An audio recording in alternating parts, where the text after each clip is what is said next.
ॐ वक्रतुण्ड महाकाय सूर्यकोटि समप्रभा निर्विघ्नं कुरु मे देव सर्वकार्येषु सर्वदा त्र्यम्बकं यजामहे सुगन्धिं पुष्टिवर्धनं उर्वारुकमिव बन्धनान् मृत्योर्मोक्षीयमामृतात् ॐ त्र्यम्बकं यजामहे सुगन्धिं पुष्टिवर्धनम् उर्वारुकमिव बन्धनान् मृत्योर्मोक्षीयमामृतात् ॐ त्र्यम्बकं यजामहे सुगन्धिं पुष्टिवर्धनम् उर्वारुकमिव बन्धनान् मृत्योर्मोक्षीयमामृतात्.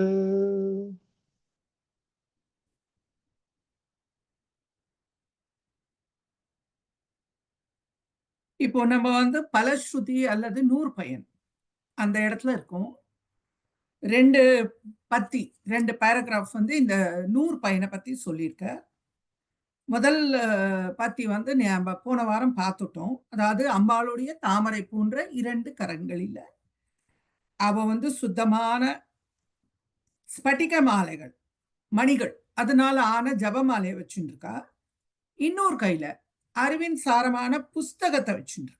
அப்புறம் மற்ற 2 கைகள்ல அங்குசம், பாசம் அதை வச்சுருக்கா. இந்த உருவத்துல, இந்த ரூபத்துல அம்பாளை யார் தியானம் பண்றாளோ அவ வந்து எல்லா விதமான அவளுக்கு எல்லா விதமான நல்லவைகளும் எப்படி கிடைக்கும் அப்படிங்கறத வந்து ரொம்ப அழகா சொல்லியிருக்க. அப்பா என்னப்பா வருதாப்பா? கேக்குறது மேம்.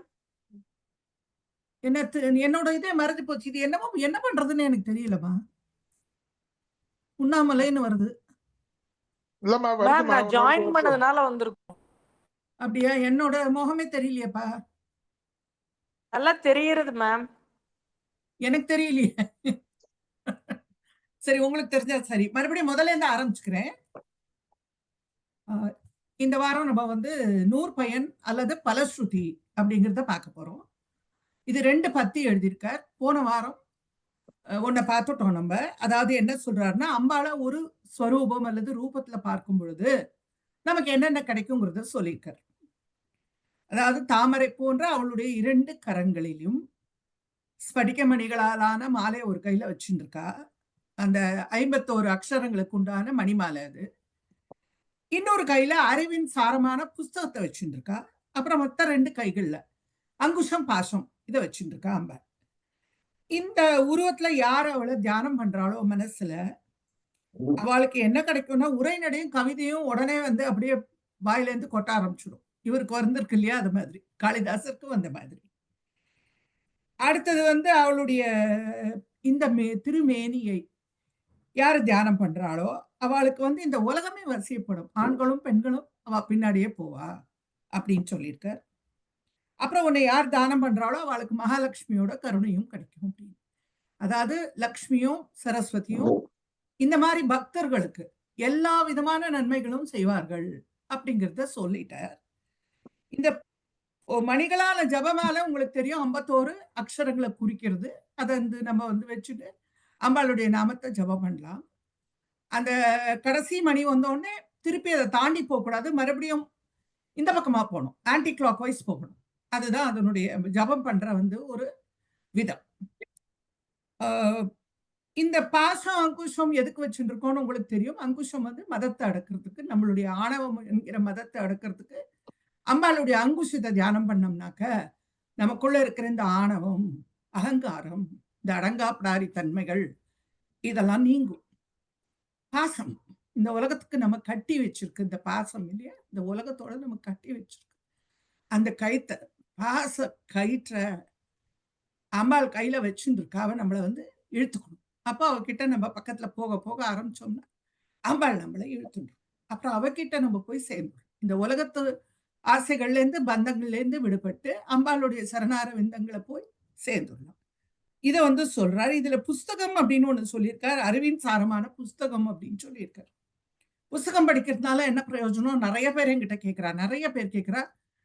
சின்ன வயசுக்காரா இல்ல, உங்க வயசுக்காரா இல்ல, இன்னும் வயசானவா, 75 வயசுக்காரா, என்னை விட வயசானவா கூட என்கிட்ட கேட்கிறா. அது என்ன படிக்கிறது, எனக்கு ஞாபகமே இருக்க மாட்டேங்கிறது, மறந்து போயிருது, நீங்க சொல்லுங்க அப்படின்னு. நான் எவ்வளவுதான் சொன்னாலும் புஸ்தகத்துல இருந்து படிக்கிற அனுபவம் ஒரு அனுபவம். இப்போ நான் காலேஜ்ல படிக்கும்போது ஹாம்லெட் படிச்சேன். அது வந்து அந்த வயசுல எனக்கு என்னென்ன புரிஞ்சுக்க முடியுமோ அது புரிஞ்சுட்டு இருந்தேன் அவனுடைய கதாபாத்திரத்தை. ஹாம்லெட்டுங்கிறது வந்து ரொம்ப பெரிய உலக பிரசித்தி பெற்ற ஒரு ஹீரோ, புரோட்டகானிஸ்ட்னு சொல்லுவோம் நம்ம இதுல லிட்ரேச்சர்ல. ரொம்ப பெரிய ஹீரோ. இந்த உலகம் முழுக்க எல்லா பாஷைகள்லயும் இந்த நாடகம் வந்து மொழிபெயர்ப்பு ஆயிருக்கு. அது தவிர பெரிய பெரிய நடிகர்கள் இட்டாலியன், ஜெர்மன், ரஷ்யன் எல்லா வெர்ஷன்ஸும் இருக்கு. அது தவிர இங்கிலீஷ் அதோட ஒரிஜினல் லாங்குவேஜ்லயும் இருக்கு. இதை வந்து 40 வயசுல நான் படிச்சிருக்கேன் இந்த புஸ்தகத்தை. 60 வயசுல படிச்சிருக்கேன். இப்ப 70 வயசுலயும் படிச்சிருக்கேன். அந்த டிஃப்ரெண்ட் வெர்ஷன்ஸ் ஆஃப் ஹாம்லெட் அவங்க எப்படி நடிக்கிறாங்கன்னு பார்க்கும்போது என்னால வந்து ஒவ்வொரு வார்த்தையும் படிச்ச ஒவ்வொரு வார்த்தையும் அந்த நடிகனுடைய எமோஷன்ஸ் அதோட என்னால காரிலேட் பண்ண முடியறது. ஒரு மனுஷங்கிறவனுக்கு எவ்வளவு காம்ப்ளெக்சிட்டிஸ் ஆஃப் நேச்சர், அந்த ஹியூமன் நேச்சர்ங்கிறது, the intricacies of human nature, the complexities of human nature எல்லாத்தையும் அழகா புரிஞ்சுக்க முடியும். ஒரு புஸ்தகத்துல இருந்து இவ்வளவு தெரிஞ்சுக்க முடியும் அப்படின்னாக்க, அப்போ நம்ம புஸ்தகங்களை படிச்சுட்டே இருந்தா நம்ம அறிவு வந்து எவ்வளவு வளரும் அப்படிங்கறத நீங்க யோசிச்சு படிக்கிறது அப்படிங்கிறது ஒரு கஷ்டமான விஷயம். ஏன்னா இட்ஸ் an ஆக்டிவ் இது, அது ஒரு ஆக்ஷன், அது பண்ணணும். டிவின்னா நம்ம சும்மா பார்த்துட்டே இருக்கலாம், அது இஷ்டப்பட்டா வேற சேனல் கூட மாத்திக்கலாம். ஆனா படிக்கிறது அப்படிங்கிறது ஒரு ஆக்டிவ் ஒர்க். அது நம்ம வந்து ஒரு கர்மா, ரொம்ப கஷ்டமான ஒரு விஷயம். படிக்கணும், புரியலைன்னா திருப்பி அதே பக்கத்துக்கு போய் என்ன சொல்றான்னா மறுபடியும் ஒரு தடவை படிச்சு புரிஞ்சுக்கணும். அதனால ஒரு புஸ்தகத்தை படிச்சோம்னாக்க நமக்கு சாதாரணமா கிடைக்கக்கூடிய அறிவை விட பல மடங்கு அறிவு கூட கிடைக்கும். அப்ப இன்னும் அம்பாள் கிட்ட எப்படி போறது அப்படிங்கறத நம்ம தெரிஞ்சுக்கணும். இப்போ சியாமளா தண்டகம் படிக்கும்பொழுது நான் எங்கெல்லாம் போயிட்டு வரேன்னாக்க, சௌந்தரலகரிக்கு போயிட்டு வரேன், அபிராமி அந்தாதிக்கு போயிட்டு வரேன், லலிதா சகஸ்ரநாமத்துக்கு போயிட்டு வரேன். வேற என்னென்ன விஷயங்கள் வந்து அங்கங்க ஞாபகப்படுத்திக்கணுமோ அதுக்கெல்லாம் நான் போயிட்டு வரேன். அப்பதான் நீங்க ஏதாவது கேள்வி கேட்டாலும் என்னால பதில் சொல்ல முடியும். அதனால படிக்கிறது, புஸ்தகம், அம்பாள் கையில வச்சிருக்காளே புஸ்தகம், அதோட அவளை தியானம் பண்றது மட்டுமல்ல, அந்த புஸ்தகங்களை நம்ம படிக்கணும். படிக்கணுங்கிறது ரொம்ப முக்கியம். சும்மா அந்த இதுல நான் பார்க்கிறேன் போடுறது, இந்த என்ன வாட்ஸ்அப்ல போடுறது, போட்டுட்டு வெரி குட், ரொம்ப நன்றாக இருக்கிறது, ஊனெல்லாம் எழுதுறது, இதெல்லாம் எவ்வளவு தூரம் நம்மளுக்கு வந்து அனுபவங்களை கொடுக்கறதுங்கிறது பெரிய விஷயம். நம்ம ஒவ்வொன்றையும் நம்ம படிச்சு நம்ம தெரிஞ்சு நம்ம அனுபவிக்கணும். இது மத்தவாளை காட்டுறதுக்கு இல்ல. படிப்புங்கிறது நம்ம கையில கட்டிட்டு இருக்கிற வாட்ச் மாதிரி, ஞாபகம் வச்சுக்கோங்க. நம்ம வந்து நேரம் தெரிஞ்சுக்கிறதுக்கு தான் அது கட்டிட்டு இருக்கோம், அடுத்தவாளுக்கு காட்டுறதுக்காக இல்லை. அதனால இந்த புஸ்தகம் அப்படிங்கிறது வந்து இந்த நூற்பயன்ல நான் ரொம்ப அதை முக்கியமா நினைக்கிறேன். புஸ்தகம்ங்கிறது தான் ரொம்ப முக்கியம் அப்படின்னு நினைக்கிறேன். ஏன்னா அதுக்குள்ளதான் அறிவு இருக்கு, ஞானம் இருக்கு, தியானம் இருக்கு, எல்லாம் இருக்கு. அதுலதான் எல்லாம் இருக்கு. அதனால புஸ்தகத்தை அம்பாள் வச்சிருக்கிற மாதிரி அவளை தியானம் பண்றதுங்கிறது ரொம்ப நல்ல விஷயம், ரொம்ப அருமையான விஷயம். அடுத்த பேராகிராஃப். கிம்ன சித்தையேத் வபுஹு ஷியாமலம் கோமலம் சந்திரசூடான்விதம் தாவகம் த்யாயதஹ தஸ்ய லீலா சரோவாரிதிஹி தஸ்ய கேலீவனம் நந்தனம் தஸ்ய பத்ராசனம் பூதலம் தஸ்ய கீ தேவதா கிங்கரி தஸ்ய சாக்ஞாகரி ஸ்ரீஹி ஸ்வயம். கிம்ன சித்தையேத், எது கிடைக்காது, எது கிடைக்காது அப்படின்னு ஒரு கேள்வி கேட்டா எல்லாம் கிடைக்குங்கிறது தான் அர்த்தம். வபுஹு, இந்த ஷியாமலம் கோமலம் அந்த மாதிரி இருக்கக்கூடிய அந்த அழகான அந்த ரூபத்தை, ஷியாமலம் அந்த கரு பச்சை, கோமலம் ரொம்ப மெலிதான வஞ்சி மருங்குல், சிறுமருங்குல் அப்படி எல்லாம் பாக்குறோம்ல, அந்த மெல்லிசான உருவத்தை கொண்ட சந்திரசூடான்விதம், சந்திரனை தலையில் தரித்து கொண்டிருப்பவளான அந்த அம்பிகையை தியானம் பண்றவாளுக்கு கிண்ண சிதையே, எதுதான் கிடைக்காது அப்படின்னா எல்லாம் கிடைக்கும்னு. தஸ்ய லீலா சரோவாரிதிகி, அவன் வந்து விளையாடுற இடம் எதுனாக்க வாரிதிகி, கடல். நாம வந்து சமுத்திரத்துக்குலாம் குளிக்கிறதுக்கே கொஞ்சம் பயப்படுவோம். இறங்குறதுக்கு பயப்படுவோம். கொஞ்சம் தூரம் போவோம். ஒரு அலை வந்த உடனே ஓடி வந்துருவோம் கரைக்கு. சமுத்திரத்த பார்த்தா கொஞ்சம் பயமா இருக்கும். ஆனா இந்த அம்பாளுடைய பக்தனுக்கு அது வந்து அவன் விளையாடுற இடம். அவன் ஒரு நீச்சல் குளம் மாரி அவனுக்கு வச்சுக்கோங்களேன். கொஞ்சம் சாதாரண வார்த்தையில சொல்லணும்னா, ஒரு நீச்சல் குளம் மாரி அவனுக்கு. அவன் வந்து ரொம்ப சுலபமா அதுக்குள்ள போயிடுவான். அதுக்குள்ளேருந்து வெளியவும் வந்துருவான். ஏன்னாக்கா அவனுக்கு அம்பாளுடைய அனுகிரகம் அல்லது ஆசீர்வாதம் இருக்கு. தஸ்ய கேளீவனம் நந்தனம்.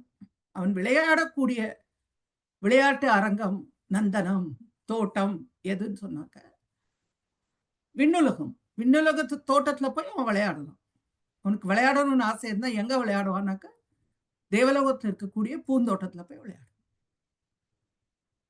தஸ்ய பத்ராசனம் பூதலம். அவன் உட்காரக்கூடிய மங்களகரமான பத்ரம்னா மங்களம்னு அர்த்தம். ஆசனம் எதுனாக்க பூமி. அப்போ என்ன அதுக்கு என்ன அர்த்தம் அப்படின்னாக்க, இந்த பூமியை அவன் ஆளுவான். இந்த பூமிக்கு அவன் மகாராஜாவாக இருப்பான். இந்த உலகத்துக்கு அவன் சக்கரவர்த்தியாக இருப்பான். இந்த உலகத்துல எல்லா விதமான ஆளுமையும் அவனோட கையில இருக்கும் அப்படின்னு அர்த்தம். அவனுக்கு இந்த பூமி தான் பத்ராசனம். தஸ்ய கீத் தேவதா கிங்கரி தஸ்ய சா அக்ஞாகரி ஸ்ரீஹி ஸ்வயம். அவன் பாடக்கூடிய கீதங்கள் அவன் சொல்லக்கூடிய விஷயங்கள் எல்லாமே சரஸ்வதி அவனுக்கு உதவி செய்வோம். அவனுக்கு எல்லா விதமான செல்வங்களையும் வாரி வழங்குறதுக்கு லக்ஷ்மி தேவியும் காத்துட்டு இருக்கா அப்படின்னு. லக்ஷ்மி தேவியும் சரஸ்வதி தேவியும் அவனுக்காக காத்துட்டு இருக்கான்னாக்கா தப்பா நம்ம அர்த்தத்துல சொல்லல. அவன் வந்து அம்பாளுடைய அருளுக்கு பாத்திரமா இருக்கிறதுனால இந்த 2 தேவிகளும் மனமுவந்து அவனுக்கு எல்லா விதமான ஆசைகளையும் அவ பண்றான்னு அர்த்தம். இது வந்து இந்த 2 பத்தியும் நூற்பயன். அதாவது இந்த ஷியாமளா தண்டகத்தை படிச்சா எங்களுக்கு என்ன கிடைக்கும்னு நீங்க கேட்கும்போது இதெல்லாம் கிடைக்குமா அப்படின்னு சொல்றோம். இப்போ அம்பாளுக்கு கிட்ட சரணாகதி பண்றோம். கடைசி பத்தி அம்பாள் கிட்ட நம்ம total surrender at the feet of the Shyamala Devi. எல்லாரும் இப்ப காலில் விழ போறோம். என்ன சொல்லி விழ போறோம் அப்படின்னு பாருங்க.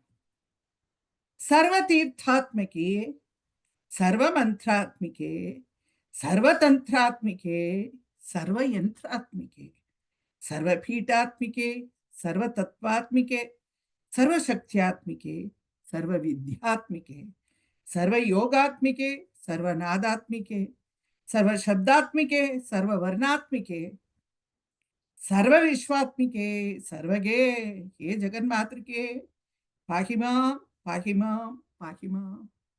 देवी तुभ्यं नमो, தேவி துப்யம் நமோ, தேவி துப்யம் நமஹா. இது சொல்லி முடிக்கிறார். உன் காலில் சரணாகதி பண்ணிட்டேம்மா, இனிமே நீதான் எனக்கு எல்லாம்னு சொல்லி முடிக்கிறார். சர்வ தீர்த்தாத்மகே, எல்லா விதமான தீர்த்தங்களும் நீதான் அப்படின்னு சொல்றார்.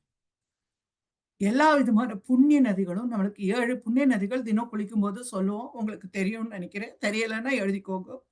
கங்கேச்ச யமுனேச்ச கோதாவரி சரஸ்வதி நர்மதே சிந்து காவேரி. இந்த 7 நதிகளும் நம்ம சொல்லி காத்தால ஸ்நானம் பண்ணுவோம். இது தவிர புண்ணிய நதிகள் இல்ல, நிறைய இருக்கு. இப்போ வந்து கும்பமேளா நடக்கிறது. தீர்த்தராஜான்னு சொல்லக்கூடிய பிரயாகைனாலே சங்கமம்னு அர்த்தம், சேரும் இடம்னு அர்த்தம். சங்கமம்னா கன்ஃப்ளூயன்ஸ், சேர்றது. கங்கையும் யமுனையும் கண்ணுக்கு தெரியாத சரஸ்வதியும் சேர்ற இடம் பிரயாக. அங்க வந்து இப்ப கும்பமேளா நடக்கிறது. 144 வருஷத்துக்கு ஒரு தடவை நடக்கக்கூடிய மகா கும்பமேளா. 12 வருஷத்துக்கு ஒரு தடவை கும்பமேளா நடக்கும். இது வந்து 144 வருஷத்துக்கு ஒரு தடவை நடக்கக்கூடிய கும்பமேளா ரொம்ப விசேஷமானது. அங்க போய் குளிச்சாதான் புண்ணியமா? அங்க போய் இல்ல, அப்படி கிடையாது. அந்த தண்ணீர் நம்ம மேல பட்டாலே நமக்கு என்ன தோணும்னாக்க, நம்ம இந்த 5 பஞ்சபூதங்கள் உடம்புல இருக்குல்ல, அவையெல்லாம் சுத்தமான மாதிரி தோணும். எந்த ஒரு புண்ணிய நதியிலையும் நீங்க வந்து ஸ்நானம் பண்ணி பார்த்தீங்கன்னா, சரையூர் இருக்கு அயோத்தியில, அதுல குளிச்சாக்க நமக்கு வந்து எல்லா விதமான நம்ம உடம்புல இருக்கக்கூடிய எல்லா கல்மிஷங்களும், எல்லா கஷ்டங்களும் போயிட்டு மாறி இந்த பஞ்சபூதங்கள்னால ஏற்படக்கூடிய அந்த எல்லா விதமான கெடுதல்களும் போன மாதிரி ஒரு புத்துணர்ச்சி ஏற்படும். ரீஜெனரேஷன் கூட சொல்லலாம். ஒரு புத்துணர்ச்சி ஏற்படும். அதனால்தான் இந்த மாதிரி கும்பமேளாலாம் வைக்கிறது. அந்த புண்ணிய நதியில போய் குளிக்கிறது. இந்த மாதிரி 4 கும்பமேளா எங்கெங்க நடக்கும்னாக்க பிரயாகையில, அதாவது அலகாபாத்ல ஒரு பக்கம் கங்கை வரும், ஒரு பக்கம் யமுனை, கருப்பு நிறமான யமுனையும் வெள்ளை நிறமான கங்கையும் சேரும். கண்ணுக்கு தெரியாத சரஸ்வதி அந்தர்யாமி, அதை வந்து பூமிக்கடியில வந்து சேர்ந்துக்கிறது. கண்ணுக்கு தெரியாம எப்படி இருக்கும்னு நீங்க கேட்கலாம். நம்ம தலை பின்னல் பின்னிக்கிறோம், உங்களுக்கு தெரியும் இல்லையா? 3 கால் எடுத்துக்கும் அதுக்கு. ஆனா உங்களுக்கு வெளியில பார்க்கும்போது 2 கால் தான் தெரியும், 3வது கால் தெரியாது. அந்த மாதிரி சரஸ்வதி தேவி கண்ணுக்கு தெரியாம வந்து சேர்ந்துக்கிறார். திரிவேணி மகாத்மியம்னே இருக்கு, அது படிச்சேன்னா இதெல்லாம் நீங்க உங்களுக்கு தெரிஞ்சுக்கலாம். அப்புறம் இந்த தீர்த்தராஜன் சொல்லக்கூடிய பிரயாகை ஒண்ணு, அப்புறம் ஹரித்வார். கங்கா மாதா கீழே இறங்கி வர்றா, அங்கதான் வந்து சமவெளிக்கு வந்து ஓடுறா கங்கா மாதா. எவ்வளவுனா தன்னுடைய அவ்வளவு நதிகளை கூட்டின்னு வரா. மந்தாகினியும் அலக்கநந்தாவும் சேர்ந்து வருது. அதுக்கப்புறம் தான் அதுக்கு கங்கைன்னு பேர் வருது. ஹரித்வாருக்கு வரும்போது தான் அதுக்கு கங்கான்னு பேர் வருது. அந்த கங்கா மாதா அங்க நடக்கும் இந்த கும்பமேளா. அதுக்கப்புறம் உஜ்ஜயினியில ஷிப்ரான்னு ஒரு நதி ஓடுறது. சம்பல் நதியோட ஒரு கிளை நதி இது. சம்பல்னு ஒரு நதி ஓடுறது, அதோட கிளை நதி. அந்த ஷிப்ரா அப்படிங்கிறதுலயும் அந்த உஜ்ஜயினிலையும் இந்த கும்பமேளாங்கிறது நடக்கும். அதே மாதிரி திரேம்பகம், கோதாவரி தடத்துல அங்கேயும் நடக்கும் இந்த கும்பமேளாங்கிறது. கௌதமின்னு சொல்லக்கூடிய கோதாவரி நதி ஓடக்கூடிய அந்த இடத்துல. கோதாவரிங்கிறது வந்து கௌதமரால கொண்டு வரப்பட்டது. அவருக்கு கோஹத்தி தோஷம் வந்ததுனால அவர் வந்து கங்கையில ஸ்நானம் பண்ணி அதை போக்கிக்கிறதுக்காக இந்த நதிக்கு வந்து வரவழைச்சு குடிக்கிறார். கங்கையை வந்து வரவழைச்சு, இங்க கங்கைக்கு பேரு கௌதமியின் பேர். ஏன்னா கௌதமரால கொண்டு வரப்பட்டதால் கௌதமியின் பேரு கோதாவரி நதி. பக்கத்துல உங்களுக்கு உடனே தெரியும் திரம்பகேஸ்வரர், அங்கேயும் ஒரு சக்தி பீடம். எல்லா இந்த புண்ணிய நதிகள் கரையிலையும் ஒரு ஜோதிர்லிங்கம் இருக்கும், இல்லைன்னா சக்தி பீடங்கள் இருக்கும். எங்க பார்த்தாலும் நந்தினின்னு ஒரு நதி இருக்கு, நமக்கெல்லாம் தெரியவே தெரியாது. எங்க இருக்குன்னா கட்டில் துர்கா பரமேஸ்வரி கோயிலை சுத்தி ஓடுறது அந்த நதி, நந்தினின்னு பேர் அதுக்கு. அப்புறம் மாலினின்னு ஒரு நதி இருக்கு, அது வந்து நம்ம இவர் காளிதாசருடைய சகுந்தலம் படிச்சேன்னா சகுந்தலா வந்து அந்த நதியை தாண்டிட்டு தான் துஷ்யந்தனை பார்க்கறதுக்கு போறான். மாலினின்னு பேர் அந்த நதிக்கு. இந்திராணி நதி வந்து நம்ம இவர் வந்து மகாராஷ்டிரால இருக்கு. நீங்க இதெல்லாம் கேள்விப்பட்டிருக்கலான்னு எனக்கு அது தெரியல. பீமசங்கரம்ங்கிற ஜோதிர்லிங்கத்துக்கு பக்கத்துல பீமா நதி ஓடுறது. அதே மாதிரி மத்திய பிரதேஷ்ல ஓம்காரேஸ்வரம், அத அந்த ஜோதிர்லிங்கத்தை சுத்தி நர்மதை ஓடுறது, அவரை சுத்தி நர்மதை நதி ஓடுறது. மகாகாளேஸ்வரம், அதான் நான் இப்ப சொன்னேன், ஷிப்ராங்கிற நதி இங்க ஓடுறது. பக்கத்துல எல்லா இடத்துலயும் உங்களுக்கு சக்தி பீடங்களும் இருக்கும். மகாகாளேஸ்வரத்துக்கு பக்கத்துல ஹரசித்தி மாதான ஒரு மாதா இருக்கா. அப்புறம் அவந்தி தேவின்னு ஒரு சக்தி இருக்கா. சக்தி பீடம் 2 இருக்காங்க. நர்மதை பிறந்த இடத்துல உங்களுக்கு நான் ஏற்கனவே சொல்லிருக்கேன், நர்மதா தேவி ஒரு பக்கம் இருக்கா, சோனாட்சி மாதா இன்னொரு பக்கம் இருக்கா. 2 தேவிகள் அங்கேயும் இருக்கா. இந்த தீர்த்தங்களுக்கு வந்து விசேஷங்களுக்கு வந்து முடிவே கிடையாது. அம்பாள் எவ்வளவு விதமா வந்து அந்த புண்ணிய நதிகளா வந்து நமக்கு அவ தரிசனம் கொடுக்குறா. அந்த நதிகளை வந்து நம்ம பார்க்கணும்னு ரொம்ப புண்ணியம் பண்ணியிருக்கணும் இந்த ஒவ்வொரு நதியும் பார்க்கறதுக்கு. நர்மதைக்கு வந்து பரிக்கிரமானே இருக்கு. மற்ற நதிகளுக்கெல்லாம் இல்லாத ஒரு தனி விஷயம் நர்மதையை பத்தி என்னன்னா, பரிக்கிரமா பண்ணுவோம். நர்மதாவை சுத்தி வரும், அது ரொம்ப விசேஷம். அப்புறம் தீஷ்டான்னு ஒரு நதி இருக்கு நம்மளுடைய பெங்கால், தீஷ்டான் பேர் அந்த நதிக்கு. திஸ்ரோதஸ்னு சொல்லுவா அதுக்கு. அங்க வந்து பிராமரி தேவி கோயில் இருக்கு, அது ஒரு சக்தி பீடம் அங்க பக்கத்துல தான் இருக்கு. அதே மாதிரி அந்த நதி வந்து பங்களாதேஷ்க்கு ஓடுறது. பத்மா, ஜமுனா, மேகனான்னு பேர். அந்த மேகனால பெரிய பெரிய லான்ச் போகும், பெரிய பெரிய கப்பல்கள் போகும் ராத்திரியில. பங்களாதேஷோட ஒரு பக்கத்துல இருந்து இன்னொரு பக்கத்துக்கு போயிடலாம். நான் ஒரு பக்கம் இருக்கிற சக்தி பீடங்களை தரிசனம் பண்ணிட்டு இந்த லான்ச்ல ஏறி இன்னொரு பக்கம் போய் அங்க 2-3 சக்தி பீடங்களை தரிசனம் பண்ணிட்டு அப்புறம் ஜெசூர்ல இருந்து கல்கட்டாக்கு போனேன். ரோடு வழியாவே போனேன். கார் வந்துடுத்து எனக்கு அந்த பக்கம், அந்த ஜெசூருக்கு அந்த பக்கம் இந்தியா சைடு எனக்கு கார் வந்துடுத்து, டாக்ஸி வந்துடுத்து. நான் இங்கேருந்து இந்த இமிக்ரேஷன்லாம் முடிச்சுன்னு அந்த பக்கம் போய் அப்படியே கல்கட்டாக்கு போயிட்டேன். எல்லாமே புண்ணிய நதிகள் தான். பிரம்மபுத்திரா எங்க கௌஹத்தியில ஓடுறது. அதுல பெரிய பெரிய கப்பல்கள், பெரிய பெரிய படகுகள் போகும் அதுல. அவ்வளோ நல்லா இருக்கும் இந்த பிரம்மபுத்திராங்கிற நதி. அப்புறம் நமக்கு தெரியும் சிந்து. லேல போனேன்னா இந்தியால வந்து வேற எந்த இடத்துலயும் சிந்து நதியை பார்க்க முடியாது. லடாக்ல தான் பார்க்கலாம். லேல போனா ஒரு பக்கமா சிந்து வரும், இன்னொரு பக்கம் ஜென்ஸ்கார்னு ஒரு நதி வரும். பக்கத்துல ஜென்ஸ்கார்னு ஒரு கிராமம் இருக்கு. அங்கேருந்து ஜென்ஸ்கார்னு ஒரு நதி வரும். ரெண்டும் சேர்ற சங்கமம் அங்க இருக்கும். அதுக்கப்புறம் ரெண்டும் பாகிஸ்தானுக்கு போயிடும். அந்த நதியை வந்து பார்க்கறது அது ஒரு சுக அனுபவம். நான் அந்த நதியில குளிக்கிறதுக்கே போல. ஜமனும் அப்படியே உட்காந்துட்டேன் அந்த தண்ணிக்குள்ளேயே. டிரைவர் வந்து கூப்பிட்டான், "அம்மா வரலா இல்லையான்னு" கேட்டான். ஏன்னா எனக்கு குளிக்கிறதுக்கெல்லாம் தயாரெல்லாம் போகல. ஆனா அது பார்த்த உடனே இதுல ஏதோ இருக்கு நமக்கு கிடைக்கும் அப்படிங்கிற ஒரு எண்ணம் தோணித்து எனக்கு. இந்த தண்ணி நம்ம மேல பட்டா நமக்கு என்னமாவது கிடைக்கும், நமக்கு ஏதோ கிடைக்கும், ஒரு சுகானுபவம் கிடைக்கும்னு சொல்லிட்டு தண்ணிக்குள்ள உட்காந்துட்டேன். அப்புறம் வந்து அம்மா வரலா போலான்னு கூட்டின்னு போனோம். அந்த மாதிரி ஒவ்வொரு புண்ணிய நதியும் அவ்வளோ விசேஷமானது.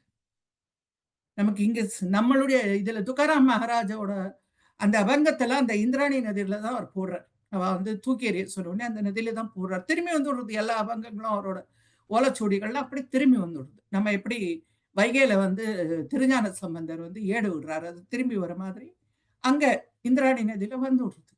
நிறைய புண்ணிய நதிகள் இருக்கு. அந்த சர்வ தீர்த்தாத்மை எல்லா தீர்த்தங்களுக்கும் சொந்தக்காரி அம்பாள்.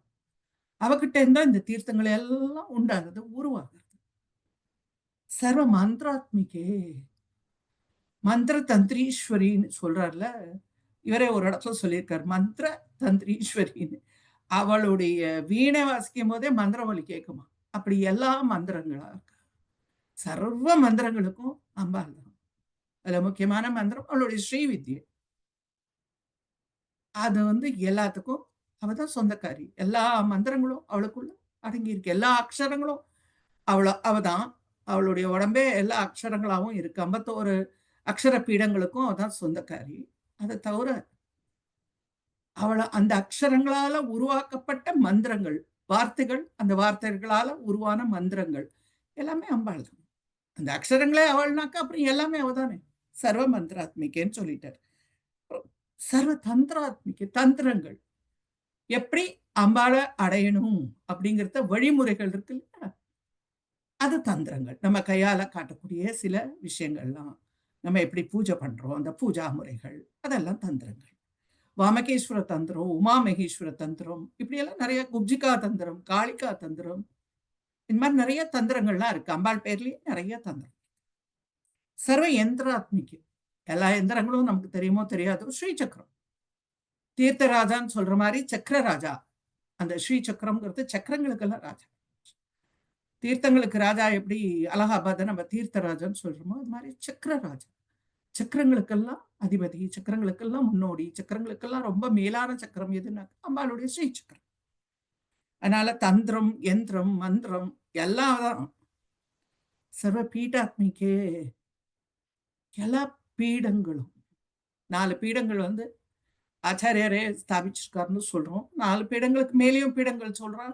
துவாரகா, இந்த பக்கம் வந்து ஒரிசால பீடங்கள் இருக்கு. அப்புறம் மேல வந்து பத்ரி பீடம்னு சொல்றோம், கீழே வந்து ஸ்ருங்கேரி பீடம்னு சொல்றோம், காமகோட்டி பீடம்னு சொல்றோம்.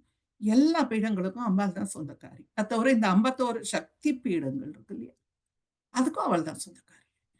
அம்பாள் தான் சொந்தக்காரி. சர்வ தத்துவாத்மிகே தத்துவங்கள், பஞ்சபூதங்கள் எப்படி இருக்கு, அதனுடைய தன்மாத்திரைகள் எது, நம்மளுடைய 6 ஆதாரங்கள் எப்படி இருக்கு, இந்த குண்டலினி எப்படி மேலே ஏறுறது, இந்த விஷயங்கள் எல்லாமே அம்பாள் தான். குண்டலினிங்கிறது யாரு? அம்பாள் தானே. பஞ்சபூதங்கள் யாரு? பஞ்சதன்மாத்திர சைக்காலாம் சொல்றோமே, பாரும் கனலும் புனலும் படர் விஷும்பும் ஊரும் உருகு ஒளி சுவை எல்லாம் சொல்றோம் இல்லையா, எல்லாம் எல்லாம் அவதான். இந்த தத்துவங்கள் எல்லாம் அம்பாள் தான். 36 தத்துவங்கள் இருக்குன்னு சொல்றா. 36 தத்துவங்களும் அம்பாள் தான். சர்வ சக்தியாத்மிகே எல்லா சக்திகளும் அணங்கே அணங்குகள் நீ பரிவாரம் சொல்றாரு. அவளை மட்டும்தான் வணங்குவேன், ஏன்னா உன்னோட பரிவாரம் அவள்னா, அவளை வணங்கினா தான் உன்னை அடைய முடியும். ஸ்ரீ சக்கரத்துல இந்த நவாவரணத்தை தாண்டிதான் பிந்துவுல இருக்கிற லலிதா பரமேஸ்வரி அம்பாளை வந்து நம்ம சேர முடியும். அதனால இந்த அணங்குகள் எல்லாம் நம்ம வந்து வணங்கிட்டே தான் போகணும். என்னென்ன யார் யார் எங்கெங்க இருக்கா அப்படின்னு கேட்டாக்க முதல் இது திரைலோக்கிய மோகன சக்கரத்துல இருக்கிறவா பிரகட யோகினிகள்னு சொல்றது. அதுக்கப்புறம் சர்வாச்சா பரிபூரக சக்கரத்துல இருக்கிறவாளுக்கு குப்த யோகினிகள்னு சொல்றது. அப்புறம் க்ஷோபண சக்கரத்துல இருக்கிறவாளுக்கு குப்த தர யோகினிகள் அப்படின்னு சொல்றது. சர்வ சௌபாகியதாயக சக்கரத்துல இருக்கிறவா வந்து சம்பிரதாய யோகினிகள். சர்வார்த்த சாதக சக்கரத்துல இருக்கிறவா குலோத்தீர்ண யோகினிகள். சர்வ ரக்ஷாகர சக்கரத்துல இருக்கிறவா நிகர்ப்ப யோகினிகள். அப்புறம் சர்வரோக ஹர சக்கரம் இருக்கு இல்லையா, நமக்கு தெரியும். நம்மளுடைய வசனி வாக்தேவிகள் அதுலதான் இருக்கா. அவ லலிதா சகஸ்ரநாமத்தை பண்ணியிருக்கா, அது நமக்கு தெரியும். அவளுக்கு ரகசிய யோகினிகள்னு பேரு. சர்வ சித்தி பிரத சக்கர சுவாமினி அவ அதிரகசிய யோகினிகள். சர்வானந்தமய சக்கர சுவாமினி பராபரா ரகசிய யோகினிகள் அங்க இருக்கிறவா. இந்த யோகினிகள் எல்லாம் தாண்டி தான் நம்ம வந்து அம்பாளை அடையணும். அதனால சர்வசக்தி, அதை தவிர அவர் சொன்னாரு சக்திகளெல்லாம் நீ சூடப்பட்டிருக்க, வாமாதிபி சக்திபிகின்னு சொன்னார். வாமே, ஜேஷ்டே, ரௌத்ரி, காளி, கலவீகரணி, பலவீகரணி, பலதமனி, சர்வபூத தமனி, மனோன்மணி, இந்த சக்திகள் இருக்கா. அப்புறம் வந்து இன்னொரு வார்த்தை சொல்ற, சர்வ லக்ஷ்மியாதி சக்திய அஷ்டைகைன்னு சொல்ற. பிராஹ்மி, மகேஸ்வரி, கௌமாரி, வைஷ்ணவி, வாராகி, மாஹேந்திரி, சாமுண்டே, மகாலட்சுமி, இந்த சக்திகள். எல்லா சக்திகளும் அம்பாள் தான். இந்த சக்திகளுக்கெல்லாம் சக்தி கொடுக்கறதும் நம்மளுடைய அம்பாள். இது தெரிஞ்சாலே நமக்கு வந்து பெரிய விஷயம். அது போறோம், இது தெரிஞ்சா நமக்கு போறோம். சர்வ வித்யாத்மிகே, எல்லா விதமான கலைகள், கலைகள் 64க்கும் அம்பாள் தான் அதிபதி. எல்லா வித்தியைகளும் அவகிட்ட இருந்து தான் வருது. சங்கீதம், நாடகம், நடனம் எல்லாம் அம்பாக்கிட்ட இருந்து தான் வருது. சர்வ யோகாத்மிக்கே, எல்லா யோகங்களும், அஷ்டாங்க யோகம், நவாங்க யோகம், பூர்வ மத்திய தியானம்னா எவ்வளவோ யோகங்கள் இருக்கு. அந்த யோகங்கள் அவ்வளவு அம்பாள். சர்வநாதாத்மிக்கே, சத்தம், நாதம், சப்தம், அதான் அம்பாள். சர்வ சப்தாத்மிக், சப்தம், நாதம், சப்தம் எல்லாம் சவுண்டு, வாய்ஸ் சவுண்டு அப்படின்னு சொல்றோம்ல, எல்லாம் அவதான்.